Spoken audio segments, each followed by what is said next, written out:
Hello प्यारे बच्चों, आज की इस वीडियो में देखेंगे कक्षा 7 विषय विज्ञान 8 ग्रेड अभ्यास पुस्तिका सत्र आपकी ये 2024-25 की आपकी न्यू बुक है। तो प्यारे बच्चों, आज की इस वीडियो में देखेंगे अध्याय 1 से लेके अध्याय 5 तक का जो है संपूर्ण सॉल्यूशन इस वीडियो में देखने वाले हैं, तो आप लास्ट तक बने रहिएगा। अध्याय 1 में दिया है पादपों में पोषण से लेकर अध्याय 5 में है भौतिक एवं रासायनिक परिवर्तन। तो आपको इस वीडियो में लास्ट तक बने रहना है, जिससे आपको सारे प्रश्नों के संपूर्ण सॉल्यूशन आपको मिल सके। तो चलिए शुरू करते हैं। पहला अध्याय आता है आपका पादपों में पोषण। यहाँ पे आपको मिलान करने के लिए दिया हुआ है, तो आपको करना है जैसे लिखा है सूर्य से, आपको मिलान करना है सूर्य के प्रकाश, तो आपको ऐसा करना है। दूसरा है जड़ों से का हो जाएगा पानी एवं पोषक तत्व पत्तियों से, पुनः क्लोरोफिल वायुमंडल से, तो इसको आपको मिलान करना है CO2। तो इस तरह से आपको करना है। इसके बाद नेक्स्ट आता है आपका वस्तुनिष्ठ प्रश्न क्रमांक 1 में है सही विकल्प चुनकर लिखिए। पहला है जैसे कि हम जानते हैं कि हरे पौधे जल, क्लोरोफिल और कार्बन डाइऑक्साइड द्वारा सूर्य प्रकाश की उपस्थिति में प्रकाश संश्लेषण की क्रिया करते हैं। प्रकाश संश्लेषण की क्रिया के पश्चात बनने वाले उत्पाद युग्म हैं। तो आपका सही उत्तर होगा D number, carbohydrate plus oxygen. तो आपको जो है यहाँ उत्तर में भर देना है। इसके बाद नेक्स्ट आता है आपका बूझो ने टेलीविजन पर एक कार्यक्रम में ऐसा पौधा देखा जिसकी पत्तियाँ घड़े के आकार में बदल जाती है तथा वह पौधा छोटे छोटे कीटों का शिकार करता है। बूझो जानना चाहता है कि वह पौधा कौन सा है। तो इसमें से है आपका सही उत्तर हो जाएगा डी नंबर। तो आपको यहाँ राइट आंसर लगा देना है नेफेथेंस घटपर्णी। तो आपको यहाँ उत्तर में लिख भी देना है। इसके बाद नेक्स्ट आता है आपका तीसरा में है जल की कमी वाले क्षेत्र के पौधे जैसे नागफनी की पत्तियों कांटों में रूपांतरित हो जाती है। ऐसे पौधों में प्रकाश संश्लेषण पौधे के किस भाग द्वारा होता है। तो आपको सही उत्तर लगा लेना है सी नंबर, तना द्वारा। आपको यहाँ पे लिख भी देना है। इसके बाद नेक्स्ट आता है आपका रेगिस्तान में पाए जाने वाला ऐसा पौधा जिसकी छाल दवा के रूप में काम आती है और उसकी लकड़ी में कीड़ा भी नहीं लगता। इस पेड़ की फलियों की सब्जी बनाई जाती है। इसमें से जो है आपका सही उत्तर हो जाएगा बी नंबर, खेजड़ी। इस तरह से आपको करना है। इसके बाद नेक्स्ट आता है आपका पाँचवा में है मैं एक पाइप जैसे संरचना हूँ और विशेष कोशिकाओं से बनी हूँ। मेरा मुख्य कार्य पादपों में मृदा से जल और पोषक तत्वों का परिवहन करना है। बताओ मैं कौन हूँ। तो इसमें आपका सही उत्तर हो जाएगा बी नंबर, जाइलम। तो इस तरह से आपको कर लेना है। इसके बाद नेक्स्ट आता है आपका प्रश्न क्रमांक दूसरे में दिया है दिए गए शब्दों से चुनकर निम्न स्थानों की पूर्ति कीजिए। तो आपका पहला प्रश्न आता है यहाँ पे आपको भर देना है परपोषी प्रणाली, इसको आप भर दीजिएगा। और दूसरे में आपको परजीवी भर देना है, ये वाला। तीसरे में आपको पत्तियों और चौथे में आपको पोषक भर देना है और पांचवें में आपको सूर्य भर देना है। तो इस तरह से आप भर लीजिएगा देख के। का अति लघुत्तरीय प्रश्न क्रमांक 2 में है क्या हरे पौधे सूर्य के प्रकाश के बिना अपने भोजन का निर्माण कर सकते हैं, यदि नहीं तो क्यों। तो उत्तर में आपको लिखना है नहीं, क्योंकि हरे पौधे सूर्य के प्रकाश की उपस्थिति में पत्तियों की सहायता से क्लोरोफिल का निर्माण करती है। इस तरह से आपको उत्तर करना है। इसके बाद आता है आपका तीसरा में है स्वयं संश्लेषित विधि से क्या अभिप्राय है। तो आपको उत्तर में लिखना है हरे पादप प्रकाश संश्लेषण प्रक्रम द्वारा अपना खाद्य स्वयं संश्लेषित करते हैं। इसके बाद नेक्स्ट आता है आपका प्रश्न क्रमांक चौथा में है जड़ द्वारा अवशोषित जल एवं खनिज पत्ती तक किस प्रकार पहुंचते हैं। तो आपको उत्तर में लिखना है जड़ द्वारा अवशोषित जल एवं खनिज वाहिकाओं द्वारा पत्तियों तक पहुंचाए जाते हैं। ये वाहिकाएं नली के समान होती हैं तथा जड़, तना, शाखाओं एवं पत्तियों तक फैली होती हैं। इसके बाद नेक्स्ट आता है आपका प्रश्न क्रमांक 5। बूझो जानना चाहता है कि मृत जीवी में प्राणियों के समान मुख नहीं होता है, ना ही ये हरे पादप के समान होते हैं, तो फिर ये अपने जीवन यापन हेतु पोषण कैसे प्राप्त करते हैं। तो आपको जो है उत्तर में लिखना है इस प्रकार की पोषण प्रणाली को जिसमें जीव किसी मृत एवं विघटित जैविक पदार्थों से पोषक तत्व प्राप्त करते हैं, मृत पोषण कहलाती हैं। तो इस तरह से आपको आंसर करना है। इसके बाद आता है आपका छठवां में है सवाल कैसे बनते हैं तथा ये कहाँ कहाँ पाए जाते हैं।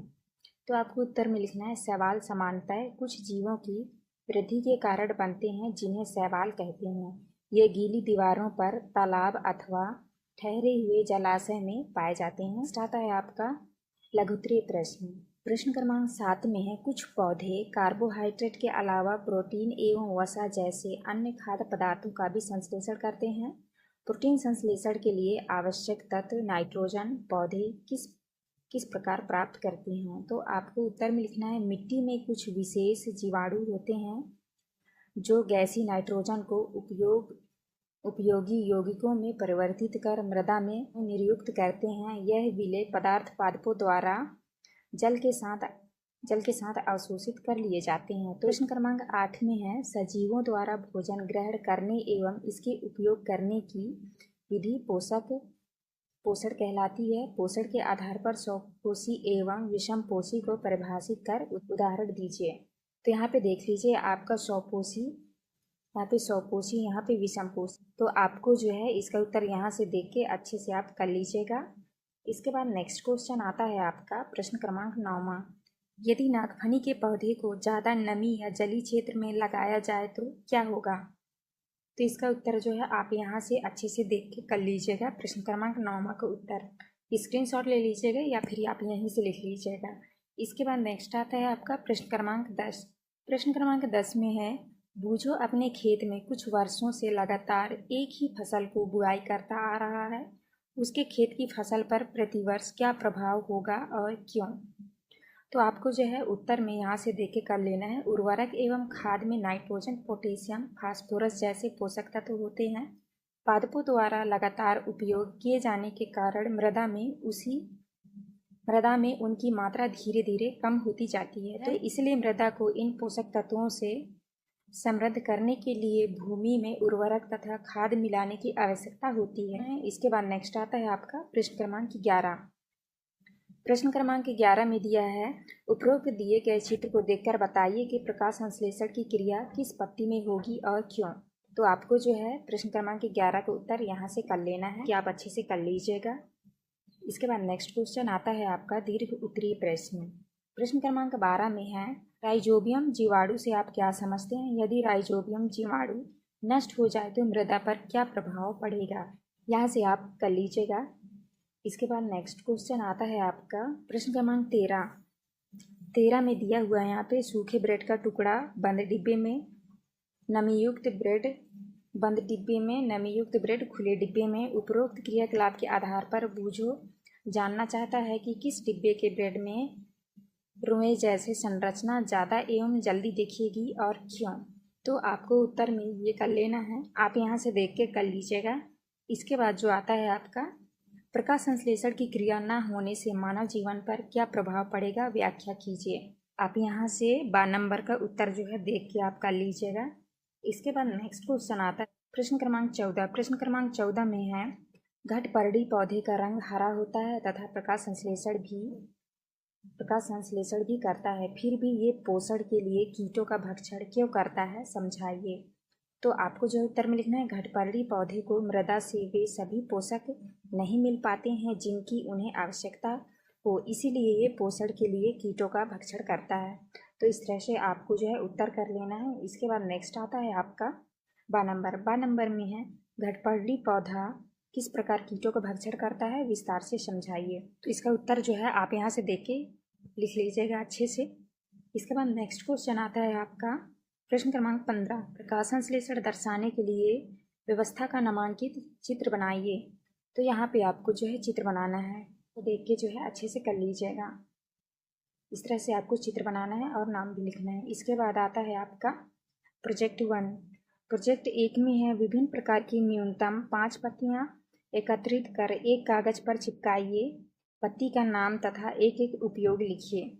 तो यहाँ पे जो है आपको पत्ती का चित्र बनाना है, पत्ती का नाम लिखना है और पत्ती के उपयोग।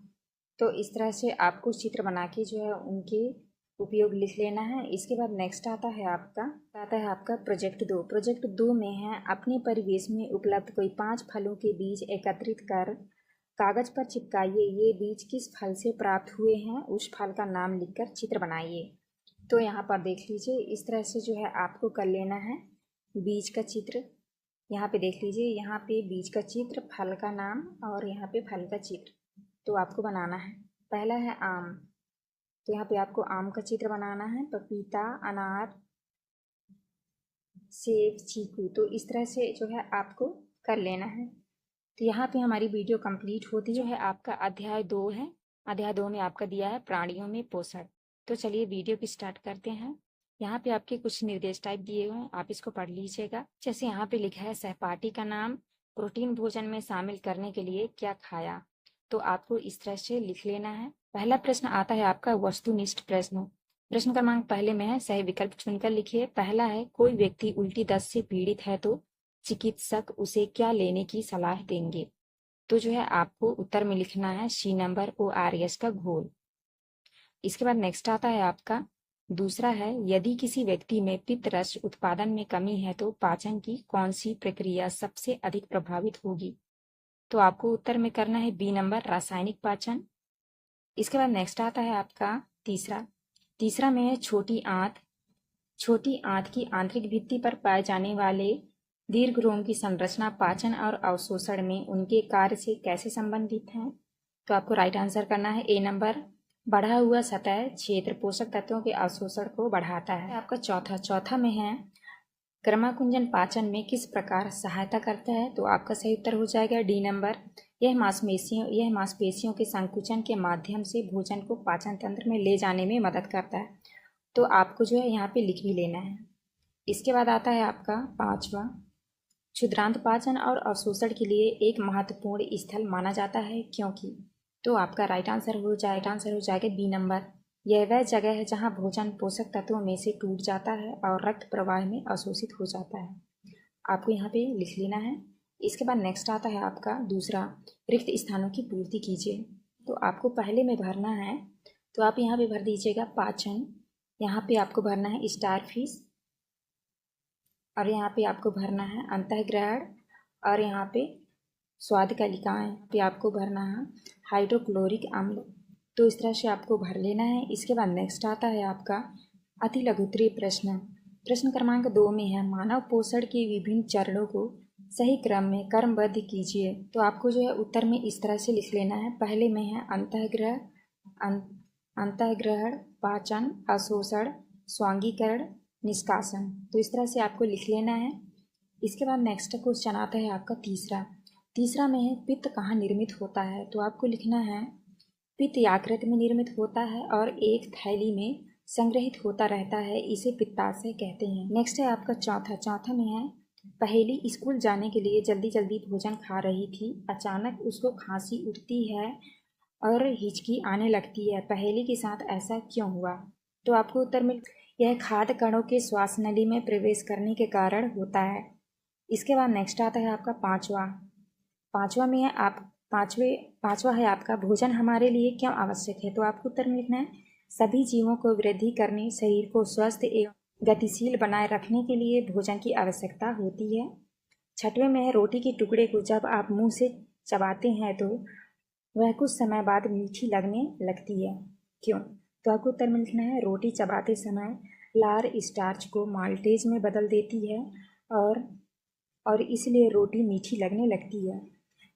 इसके बाद नेक्स्ट आता है आपका लघुत्तरीय प्रश्न क्रमांक 7 में है, बूझो जानना चाहता है कि क्या आप घास खाने वाले जानवर एवं मनुष्यों में भोजन का पाचन समान रूप से होता है, यदि कुछ विभिन्न है तो उसका विवरण लिखिए। तो आपको जो उत्तर में लिखना है, भोजन के पाचन का आधारभूत प्रक्रम सभी प्राणियों में समान है, जिसमें खाद्य पदार्थों, सरल पदार्थों एवं परिवर्तित होता है एवं ऊर्जा मुक्त होती है। तो इस तरह से आपको करना है। इसके बाद नेक्स्ट क्वेश्चन आता है आपका 8वां। प्रश्न क्रमांक 8 में दिया है, मानव पाचन तंत्र के आमाशय में पाए जाने वाला हाइड्रोक्लोरिक अम्ल की पाचन क्रिया में क्या भूमिका है, समझाइए। तो आपको उत्तर में लिखना है, आमाशय की आंतरिक सतह हाइड्रोक्लोरिक अम्ल तथा पाचक रस स्रावित करता है। हाइड्रोक्लोरिक अम्ल अनेक ऐसे जीवाणुओं को नष्ट करता है जो भोजन के साथ वहां तक पहुंच जाते हैं। इसके बाद नेक्स्ट आता है आपका प्रश्न क्रमांक 9 में है, दीर्घ रोम क्या है, यह कहाँ पाए जाते हैं एवं इनके कार्य लिखिए। तो आपको उत्तर में लिखना है दीर्घरोम। क्षुद्रांश की आंतरिक भित्ति पर उंगली के समान उभरी हुई संरचनाएं होती है जिन्हें दीर्घरोम अथवा रसांकुर कहते हैं। कार्य है दीर्घरोम पचे हुए भोजन के अवशोषण हेतु तल क्षेत्र बढ़ा देते हैं। तो इस तरह से आपको करना है। इसके बाद नेक्स्ट क्वेश्चन आता है आपका 10वां है, यदि मनुष्य के रदनक दांत ना हो तो क्या होगा। तो आपको उत्तर में लिखना है यदि मनुष्य में रदनक दांत ना हो तो भोजन को चीरने एवं पकड़ने में समस्या होगी। यह दांत भोजन को पकड़ने एवं चीरने का कार्य करता है।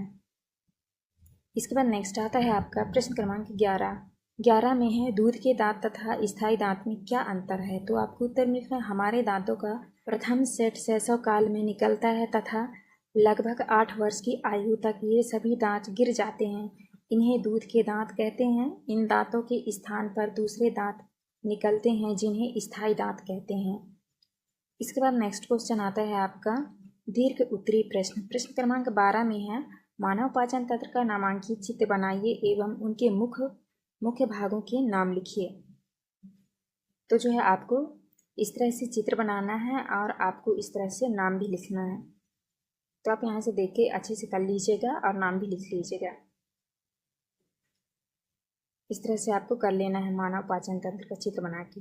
इसके बाद नेक्स्ट आता है आपका प्रश्न क्रमांक 13 में है, निम्न पाचन संबंधित क्रियाओं को संक्षेप में लिखिए। आपको उत्तर में लिखना है। पहला है अंतःग्रहण स्वांगीकरण। अंतःग्रहण भोजन का अंतःग्रहण मुख द्वारा होता है। आहार को शरीर के अंदर लेने की क्रिया अंतःग्रहण कहलाती है। दूसरा है स्वांगीकरण, क्षुद्रांत्र में अवशोषित पदार्थों का स्थानांतरण रुधिर वाहिकाओं द्वारा शरीर के विभिन्न भागों तक होता है जहां उनका प्रयोग जटिल पदार्थों को बनाने में किया जाता है। इस प्रक्रम को स्वांगीकरण कहते हैं। तो इस तरह से आपको उत्तर कर लेना है। इसके बाद नेक्स्ट आता है आपका प्रश्न क्रमांक 14 में है, जलाशयों में पाए जाने वाला एक कोशिकीय जीव अमीबा में पाचन क्रिया विधि को चित्र सहित समझाइए। तो आपको उत्तर में लिखना है, अमीबा में अंतःकोशिकीय पाचन होता है। भोजन का पाचन खाद्य रिक्तिका में होता है। भोजन पचाने के लिए ट्रिप्सिन, पेटिसिन, एमाइलेज एंजाइम पाए जाते हैं। बाद में पचा हुआ भोजन शरीर के अंदर जीव द्रव में बदल जाता है। तो इस तरह से आपको उत्तर लिखना है और ऐसे ही आपको चित्र भी बनाना है। इसे देख के अच्छे से बना लीजिएगा। इस तरह से आपको अमीबा का चित्र भी बनाना है। इसके बाद नेक्स्ट क्वेश्चन आता है आपका 12 नंबर में है, दांतों की व्यवस्था तथा विभिन्न प्रकार के दांतों के नामांकित चित्र एवं कार्य लिखिए। तो आपको जो है इस तरह से दांतों की जो है चित्र बना लेना है और नाम भी लिखना है। तो आप अच्छे से देख लीजिए, इस तरह से आपको चित्र बना लेना है। आपको दांत का चित्र बनाना है और आपको लिखना है, हमारे मुख में लार ग्रंथि होती है जो लार स्रावित करती है। क्या आप जानते हैं कि लाल रस का भोजन पर क्या प्रभाव पड़ता है? आइए इसका पता लगाएं। दांतों के प्रकार, दांतों की संख्या, निचला जबड़ा, ऊपरी जबड़ा। तो आपको जो है इस तरह से देख के कर लेना है। निचला जबड़ा में देखिए 4 है, ऊपरी जबड़ा में 4 और योग 8। तो इस तरह से आपको यहाँ से देख के कर लेना है। इसके बाद नेक्स्ट आता है आपका 15 में है, ग्रीष्का में भोजन की गति का नामांकित चित्र बनाइए। तो इस तरह से आपको चित्र बनाना है, नाम भी लिखना है। तो देख लीजिए, इस तरह से आपको चित्र बना लेना है। इसके बाद नेक्स्ट आता है आपका 12 नंबर में है, घास खाने वाले जंतुओं में पाचन का नामांकित चित्र बनाइए। आपका घास खाने वाला जंतु, तो इस तरह से आपको जो है चित्र बना लेना है और नाम भी लिख लीजिएगा यहाँ से देख के। तो इस तरह से आप अच्छे से बना लीजिएगा। इसके बाद नेक्स्ट आता है आपका प्रोजेक्ट 1 में है, प्राणायाम क्यों आवश्यक है। तो धूम्रपान की आदत को रोकने के लिए दिए गए स्थान पर एक पोस्टर का निर्माण कीजिए एवं धूम्रपान रोकने हेतु एक नारा लिखिए। आपको जो है उत्तर में लिखना है, प्राणायाम के करने से स्थिर मन और दृढ़ इच्छा शक्ति प्राप्त होती है, अतः प्राणायाम आवश्यक है। और इस तरह से आपको एक पोस्टर भी बनाना है। यहाँ पे आपको नाम भी लिखना है, धूम्रपान स्वास्थ्य के लिए हानिकारक होता है, नारा लिखना है और कृपया इसका सेवन ना करें। तो इस तरह से आपको पोस्टर भी बनाना है। इसके बाद नेक्स्ट आता है आपका प्रोजेक्ट 2 में है, जीवन रक्षक घोल कैसे बनाया जाता है तथा उसके उपयोग लिखिए। तो आपको लिखना है बनाने की विधि और उपयोग। आप यहाँ से देख के आप अच्छे से कर लीजिएगा। यहाँ पे हमारी वीडियो कंप्लीट होती है। देखेंगे अध्याय 3 में दिया है ऊष्मा। तो चलिए आगे की ओर देखते हैं। यहाँ पे आपको इस तरह से आपको लिख लेना है, यह वस्तुएं गर्म व ठंडी लगती है क्योंकि यह वस्तुएं ऊष्मा एवं ताप का परिवहन कर पाती हैं। तो इस तरह आपको भर लीजिएगा। इसके बाद आते हैं आपके बहुविकल्पीय प्रश्न। तो प्रश्न क्रमांक पहले का आपको उत्तर में करना है पानी से बर्फ के टुकड़े की ओर। इसके बाद नेक्स्ट क्वेश्चन आता है आपका दूसरा, तो दूसरे का उत्तर होगा आपका भेड़ और खरगोश। तो आपके ये सही उत्तर हो जाएगा। इसके बाद नेक्स्ट आता है आपका प्रश्न क्रमांक 3 का उत्तर होगा आपका बर्फ़ की गोली को जूट के कपड़े से लपेट कर रखना। इसके बाद आता है आपका प्रश्न क्रमांक चौथे के उत्तर में करना है आपको धातु लकड़ी की अपेक्षा ऊष्मा की अच्छी चालक है। नेक्स्ट है आपका पाँचवा के उत्तर होगा आपका समुद्र की ओर आने वाली वायु को। नेक्स्ट है आपका चौथा का उत्तर होगा आपका 35 डिग्री सेल्सियस से 42 डिग्री सेल्सियस तक। इसके बाद आता है आपका छठवें का आपका उत्तर होगा 37 डिग्री सेल्सियस। तो आपको इस तरह करना है। इसके बाद आते हैं आपके रिक्त स्थानों वाले प्रश्न। तो पहले में भरना है आपको ठंडी, दूसरे में भरना है आपको कुचालक। इसके बाद नेक्स्ट आता है आपका तीसरे में भरना है आपको गर्म, और चौथे में भरना है आपको समुद्री समीर, और पाँचवें में भरना है आपको विकिरण। तो आप इस तरह कर लीजिएगा। इसके बाद आता है आपका अति लघुत्तरीय प्रश्न। प्रश्न क्रमांक दूसरे के उत्तर में करना है आपको ऐसे पदार्थ जो ऊष्मा का स्थानांतरण नहीं करते उन्हें ऊष्मारोधी कहते हैं। उदाहरण है रबर, लकड़ी, प्लास्टिक। इसके बाद नेक्स्ट क्वेश्चन आता है आपका तीसरा। तो तीसरे में आपको उत्तर में करना है, यहाँ पे संख्या लिखना है आपको ऊष्मा की चालक, ऊष्मा की कुचालक। तो चालक में लिखना है आपको लोहा, तांबा, एल्यूमिनियम, चांदी। कुचालक में लिखना है प्लास्टिक, लकड़ी, रबर, ऊनी कपड़े। इसके बाद आते हैं आपके प्रश्न क्रमांक चौथे के उत्तर में आपको करना है हाँ, पारे की जगह अल्कोहल या डिजिटल सेंसर का उपयोग किया जा सकता है क्योंकि पारा जहरीला और पर्यावरण के लिए हानिकारक होता है। इसके बाद आता है आपका नेक्स्ट के प्रश्न क्रमांक 5 का उत्तर में करना है डॉक्टरी थर्मामीटर से बर्फ़ का तापमान नहीं मापा जा सकता क्योंकि इसकी रेंज 35 डिग्री सेल्सियस से 42 डिग्री सेल्सियस होती है, जबकि बर्फ़ का तापमान 0 डिग्री सेल्सियस होता है। इसके बाद आता है आपका प्रश्न क्रमांक 6 के उत्तर में करना है आपको सर्दियों में ऊनी वस्त्र की जगह टेरिकॉट पहनने पर ठंडी अधिक लगेगी क्योंकि टेरिकॉट गर्मी को अच्छी तरह से नहीं रोकता है। इसके बाद आता है आपका लघुत्तरीय प्रश्न क्रमांक 7 के उत्तर में आपको करना है जब कागज़ के प्याले में पानी गर्म किया जाता है तो ऊष्मा चालन द्वारा पानी में चली जाती है, जिससे कागज़ का तापमान ज्वलन ताप तक नहीं पहुंचता और कागज़ नहीं जलता। इसके बाद आता है आपका प्रश्न क्रमांक 8। तो आपको प्रश्न क्रमांक 8 के उत्तर में करना है काले रंग का कपड़ा जल्दी सूख जाएगा क्योंकि गहरे रंग के वस्त्र अधिक ऊष्मा अवशोषित करते हैं, जबकि हल्के रंग के कपड़े जैसे कि सफ़ेद ऊष्मा का कम अवशोषण करते हैं, उसे परावर्तित कर देते हैं। इसके बाद नेक्स्ट क्वेश्चन आता है आपका प्रश्न क्रमांक 9 के उत्तर में करना है गर्म दूध का ताप मापने के लिए डॉक्टर थर्मामीटर का उपयोग नहीं किया जा सकता क्योंकि यह केवल 35 डिग्री सेल्सियस से 42 डिग्री सेल्सियस तक का तापमान मापता है, जो शरीर के तापमान के लिए उपयुक्त है। गर्म दूध का तापमान इससे अधिक हो सकता है और थर्मामीटर में पारा फट सकता है। तो आपको इस तरह करना है। इसके बाद नेक्स्ट क्वेश्चन आता है आपका प्रश्न क्रमांक 10। तो 10वें के उत्तर में करना है आपको जब बर्तन को ज्वाला पर रखते हैं तो वह गर्म हो जाता है क्योंकि ऊष्मा ज्वाला से बर्तन में स्थानांतरित हो जाती है। लकड़ी का हैंडल ऊष्मा का कुचालक होने के कारण गर्म नहीं होता, इसीलिए हमें हैंडल पकड़ने पर गर्म नहीं लगता है। हैंडल हटाने पर बर्तन पकड़ने पर गर्म लगता है। इसके बाद आता है आपका प्रश्न क्रमांक 11 के उत्तर में करना है आपको चालन किसी पिंड के अंदर सूक्ष्म विसरण तथा कणों के टक्कर के कारण जो ऊष्मा का अंतरण होता है उसे ऊष्मा चालन कहते हैं। उदाहरण है लोहा। दूसरा है संवहन में लिखना है अधिक गर्म पिंड से किसी अधिक ठंडे पिंड में ऊष्मा के पारगमन को ऊष्मा का संवहन कहते हैं। इसके बाद नेक्स्ट क्वेश्चन आता है आपका दीर्घ उत्तरीय प्रश्न क्रमांक 12 के उत्तर में आपको करना है एक के ऊपर एक जुड़े 2 पतले कंबलों का चुनाव करेंगे क्योंकि इन दोनों कंबलों के बीच में वायु की एक परत भी विद्यमान है। चूँकि वायु ऊष्मा की कुचालक होती है, इसलिए यह अधिक ऊष्मा बनाए रखती है और कंबल को गर्म रखती है। इसके बाद नेक्स्ट आता है आपका 12 नंबर के उत्तर में करना है आपको हाँ, ऐसे भवन बनाना संभव है जो बाहर की गर्मी और ठंड से कम प्रभावित होती है। इसके लिए खोखली ईंटों का उपयोग किया जा सकता है जिनमें हवा की परतें होती हैं। ये ईंटें दीवार की मोटाई और इमारत का वजन कम करती हैं, जिससे अंदर अधिक जगह मिलती है और इमारत ठंडी रहती है। इसके बाद नेक्स्ट क्वेश्चन आता है आपका प्रश्न क्रमांक 13। प्रश्न क्रमांक 13 के आ का उत्तर आपको लिखना है। निम्नलिखित सावधानियां रखनी चाहिए। थर्मामीटर को उपयोग से पहले और बाद में धोना चाहिए। उपयोग से पहले थर्मामीटर का ताप 35 डिग्री सेल्सियस से भी नीचे होना चाहिए। थर्मामीटर को पढ़ते समय पारे का तल दृष्टि रेखा की सीधे में होना चाहिए। थर्मामीटर उपयोग के लिए बल्ब नहीं पकड़ना चाहिए। इसके बाद नेक्स्ट आता है आपका 12 नंबर। तो 12 नंबर के उत्तर में करना है आपको। डॉक्टरी थर्मामीटर में एक लंबी कांच की नली होती है जिसमें पारा भरा बल्ब होता है। नली में पारे की पतली धारी दिखती है। यह थर्मामीटर 35 डिग्री सेल्सियस से 42 डिग्री सेल्सियस तक के ताप मापता है। तो देख लीजिए, इस तरह से यहाँ पे थर्मामीटर बना है, तो आपको इस तरह से चित्र भी बना लेना है। इसके बाद नेक्स्ट क्वेश्चन आता है आपका प्रश्न क्रमांक 14।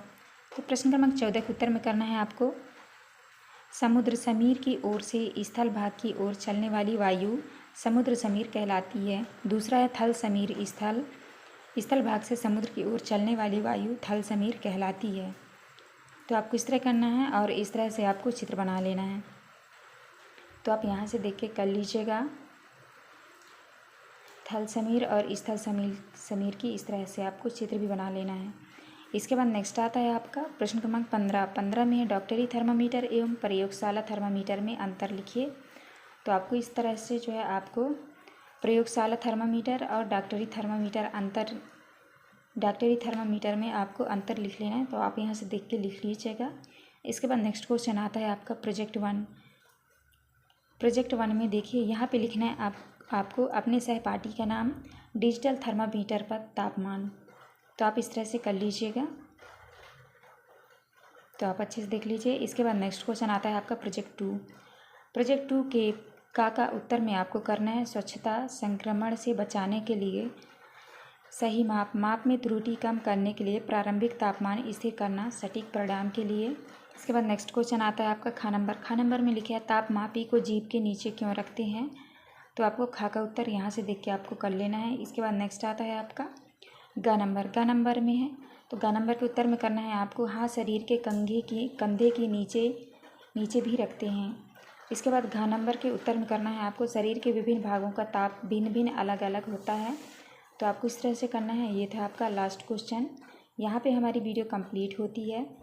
अध्याय 4 में है अमल, क्षारक और लवण। तो यहाँ पे देख लीजिए, इस तरह से आपको भर लेना है। तो आप इस तरह से देख के भर लीजिएगा। आगे की ओर चलते हैं, तो आप इनको देख के अच्छे से भर लीजिएगा। इसके बाद नेक्स्ट आता है आपका सही विकल्प चुनकर लिखिए। पहला क्वेश्चन है, पहले क्वेश्चन का आपका सही उत्तर होगा फार्मिक अम्ल। दूसरे का सही उत्तर होगा आपका अम्लीय। इसके बाद नेक्स्ट क्वेश्चन आता है आपका तीसरा होगा प्रति अम्ल। इसके बाद नेक्स्ट क्वेश्चन आता है आपका चौथा का उत्तर होगा गहरा गुलाबी। पाँचवें का उत्तर होगा उदासीन विलयन।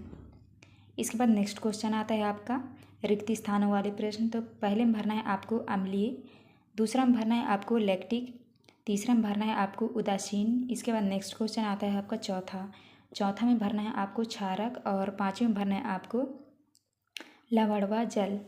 तो आप इस तरह भर लीजिएगा। इसके बाद नेक्स्ट आता है आपका लघुत्तरीय प्रश्न क्रमांक दूसरे में है। तो आपको उत्तर में करना है सिरका एसिटिक अम्ल, पालक में होता है ऑक्सैलिक एसिड। इसके बाद नेक्स्ट आता है आपका प्रश्न क्रमांक 3 में आपका उत्तर करना है यदि मृदा क्षार की हो तो इसमें जैव पदार्थ कंपोस्ट खाद मिलाए ताकि ये मृदा में अम्ल निर्मुक्त कर सके जो क्षारीय प्रकृति को उदासीन कर दे।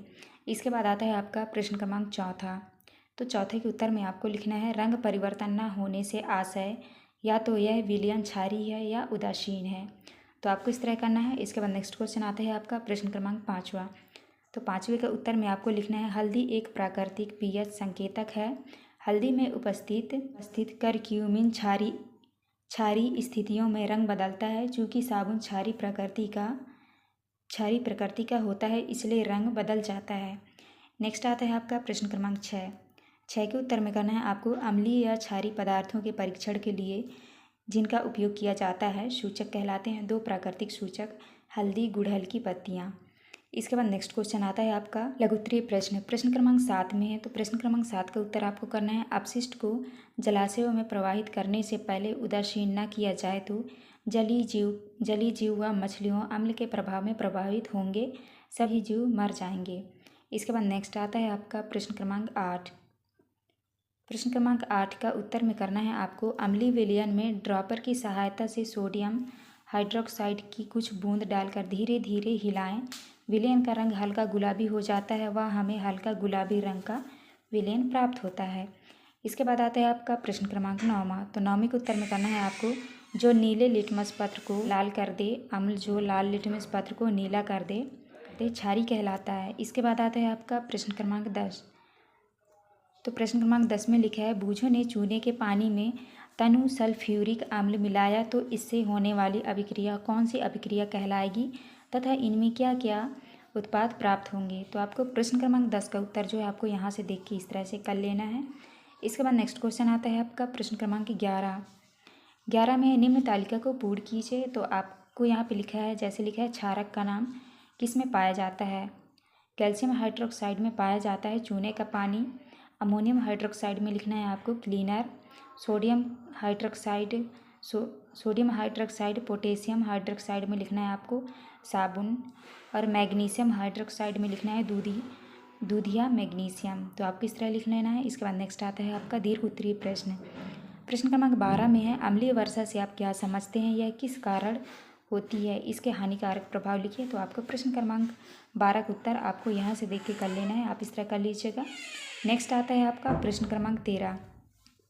प्रश्न क्रमांक 13 के पहले में है जब चींटी काटती है तब हमारी त्वचा पर इसका क्या प्रभाव पड़ता है, चींटी के डंक से त्वचा पर होने वाले दुष्प्रभावों से कैसे बचा जा सकता है। तो आपको प्रश्न क्रमांक 13 का उत्तर आपको यहाँ से कर लेना है, तो आप इस तरह लिख लीजिएगा। नेक्स्ट आता है आपका 12 नंबर में अम्ल और क्षार में अंतर बताइए। तो आपको यहाँ से अम्ल और क्षार में अंतर आपको लिख लेना है देख के। इसके बाद नेक्स्ट आता है आपका 6 नंबर में है अगर हमारे पेट में भोजन को पचाने के लिए अम्ल तैयार होता है तो बाजार में उपलब्ध कार्बोनेट पे उस अम्ल पर क्या असर डालते हैं, मगर अगर उन्हें खाली पेट पिया जाए तो क्या होगा। तो आपको सा का उत्तर यहाँ से देख के आपको इस तरह से कर लेना है। इसके बाद नेक्स्ट क्वेश्चन आता है आपका प्रश्न क्रमांक 14। प्रश्न क्रमांक 14 में गुड़हल के पुष्प द्वारा बने सूचक से आप तालिका में दिए गए पदार्थों की पहचान कर निष्कर्षों को लिखिए। तो आपको प्रश्न क्रमांक 14 का उत्तर यहाँ से देख के इस तरह से आपको कर लेना है। इसके बाद नेक्स्ट आता है आपका, तो इसको देख के आप कर लीजिएगा अच्छे से। इसके बाद नेक्स्ट आता है आपका 12 नंबर में लिखा है किन्हीं 5 अम्लों के नाम तथा उनके स्रोतों के नाम लिखिए। तो आप इसका उत्तर यहाँ से कर लीजिएगा। इसके बाद 7 नंबर में है बूझो ने कल रात में कुछ नहीं खाया और आज उसे बहुत उल्टियाँ हो रही हैं। डॉक्टर ने कहा उसके पेट में अम्लता बढ़ गई है। अब बूझो को किस प्रकार का भोजन करना चाहिए जिससे उसकी अम्लता कम हो जाए। डॉक्टर ने उसे नारियल पानी पीने की व खारा खाने की सलाह क्यों दी होगी। तो आपको प्रश्न क्रमांक 7 का उत्तर आपको इस तरह से कर लेना है, तो आप यहाँ से देख के लिख लीजिएगा। नेक्स्ट क्वेश्चन आता है आपका प्रश्न क्रमांक 15 है दैनिक जीवन में उदासीनीकरण के उदाहरण लिखिए। तो आपको प्रश्न क्रमांक 15 का उत्तर यहाँ से कर लेना है। इसके बाद 12 नंबर में किसी फैक्ट्री के आसपास के भाग में यदि हवा में बहुत प्रदूषण हो तो वहाँ पर होने वाली वर्षा के पानी में डूबने पर नीला व लाल लिटमस पत्र किस रंग में बदल जाएगा और इसका क्या कारण होगा। तो आपको इसका उत्तर यहाँ से आपको देख के कर लेना है। इसके बाद नेक्स्ट आता है आपका प्रोजेक्ट 1 में है, तो प्रोजेक्ट 1 का उत्तर आप इस तरह से कर लीजिएगा। तो आप यहाँ से देख के लिख लेना है आपको। प्रोजेक्ट 2 का उत्तर आपको यहाँ से इस तरह से कर लेना है। ये था आपका लास्ट क्वेश्चन। यहाँ पे हमारी वीडियो कंप्लीट होती है। अध्याय 5 में है भौतिक एवं रासायनिक परिवर्तन। तो चलिए आगे की ओर चलते हैं। यहाँ पे आपको इस तरह से कर लेना है भौतिक परिवर्तन, रासायनिक परिवर्तन में आपको इस तरह से टिक लगा लेना है। तो आप यहाँ से देख के कर लीजिएगा। इसके बाद आता है आपका सही विकल्प चुनकर लिखिए। तो प्रश्न क्रमांक पहले का आपका सही उत्तर होगा बी नंबर, सेब, वैगन एवं आलू वातावरण की ऑक्सीजन से क्रिया करते हैं। नेक्स्ट क्वेश्चन है आपका प्रश्न क्रमांक दूसरा का उत्तर होगा आपका बी नंबर गैल्वेनाइजेशन। इसके बाद नेक्स्ट क्वेश्चन आता है आपका तीसरा का उत्तर होगा आपका सी नंबर स्टेनलेस स्टील। इसके बाद आता है आपका चौथा के उत्तर में करना है आपको प्रकाश संश्लेषण। इसके बाद नेक्स्ट है आपका पाँचवा के उत्तर में करना है आपको ओजोन परत। इसके बाद नेक्स्ट आते हैं आपके रिक्त स्थानों वाले प्रश्न। तो आपको पहले में भरना है आपको रासायनिक, दूसरे में भरना है आपको हानिकारक, तीसरे में भरना है आपको भौतिक और चौथे में भरना है आपको क्रिस्टलीकरण, पाँचवें में भरना है आपको ऑक्सीजन एवं जल। तो आप इस तरह भर लीजिएगा। इसके बाद नेक्स्ट क्वेश्चन आता है आपका अति लघुत्तरीय प्रश्न क्रमांक दूसरे के उत्तर में आपको करना है चमकदार श्वेतलय के साथ मैग्नीशियम रिबन का दहन होता है, मैग्नीशियम ऑक्साइड पदार्थ बनाता है। इसके बाद आता है आपका प्रश्न क्रमांक तीसरे के उत्तर में करना है हम पीवीसी पाइप का उपयोग करेंगे क्योंकि यह पानी में रसायन नहीं छोड़ता है और रोगजनकों का जोखिम कम होता है। इसके बाद नेक्स्ट क्वेश्चन आता है आपका प्रश्न क्रमांक चौथा। तो चौथे के उत्तर में करना है आपको कार्बन डाइऑक्साइड की मौजूदगी के कारण दूधिया हो जाता है, किस क्रिया से रासायनिक परिवर्तन हुआ है। इसके बाद आते हैं आपके प्रश्न क्रमांक प्रश्न क्रमांक 5 के उत्तर में करना है आपको फलों का पकना एवं रासायनिक परिवर्तन है क्योंकि इसमें शर्करा का निर्माण, रंग परिवर्तन, गंध और स्वाद में बदलाव और कोशिकाओं का विघटन जैसे रासायनिक प्रतिक्रियाएं शामिल होती हैं। इसके बाद नेक्स्ट क्वेश्चन आता है आपका प्रश्न क्रमांक 6। तो आपको प्रश्न क्रमांक 6 के उत्तर में करना है पानी के उबलने पर भाप में बदलना एक भौतिक परिवर्तन है। नेक्स्ट आता है आपका लघुत्तरीय प्रश्न। तो प्रश्न क्रमांक 7 में है। तो आपको प्रश्न क्रमांक 7 के उत्तर में करना है यह रासायनिक परिवर्तन है क्योंकि इस क्रिया में राख बनती है जो एक नया यौगिक है और इस क्रिया के दौरान कार्बन के ऑक्साइड भी निकलते हैं। रासायनिक परिवर्तन की परिभाषा से हम जानते हैं कि रासायनिक परिवर्तन के दौरान एक नया पदार्थ अवश्य बनता है। इसके बाद आता है आपका प्रश्न क्रमांक 8। तो आपको 8 के उत्तर में करना है भौतिक परिवर्तन प्रतिवर्ती होते हैं और कोई नया उत्पाद नहीं बनाते हैं, जबकि रासायनिक परिवर्तन अपरिवर्तनीय होते हैं और नए उत्पाद बनाते हैं। इसके बाद आता है आपका प्रश्न क्रमांक 9वें के उत्तर में करना है आपको क्योंकि लोहा कॉपर की तुलना में ज़्यादा अभिक्रियाशील होता है और कॉपर सल्फेट के विलयन से कॉपर को विस्थापित कर देता है। इसके बाद आता है आपका प्रश्न क्रमांक 10। तो प्रश्न क्रमांक 10 में लिखा है रासायनिक परिवर्तन में उत्पाद बनने के अतिरिक्त और कौन कौन सी घटनाएं हो सकती हैं, लिखिए। तो आपको प्रश्न क्रमांक 10 का उत्तर आपको यहाँ से देख के कर लेना है, तो आप इस तरह से कर लीजिएगा।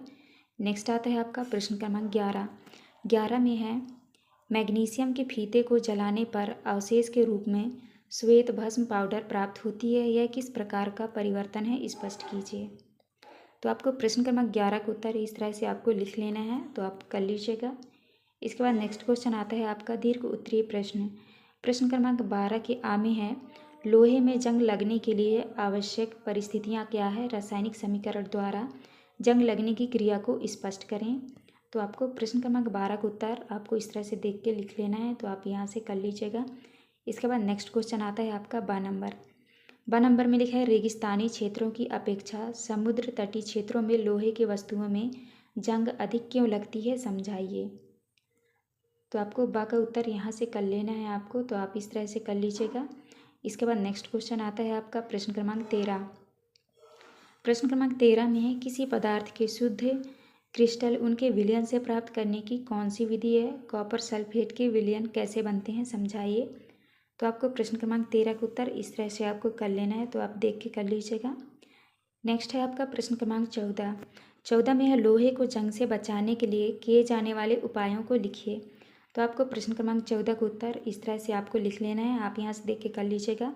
इसके बाद नेक्स्ट क्वेश्चन आता है आपका प्रोजेक्ट 1 में है अपने आसपास होने वाले कोई 10 परिवर्तनों की सूची बनाते हुए उन्हें भौतिक तथा रासायनिक परिवर्तनों में वर्गीकृत कीजिए तथा होने वाले परिवर्तन का कारण स्पष्ट कीजिए।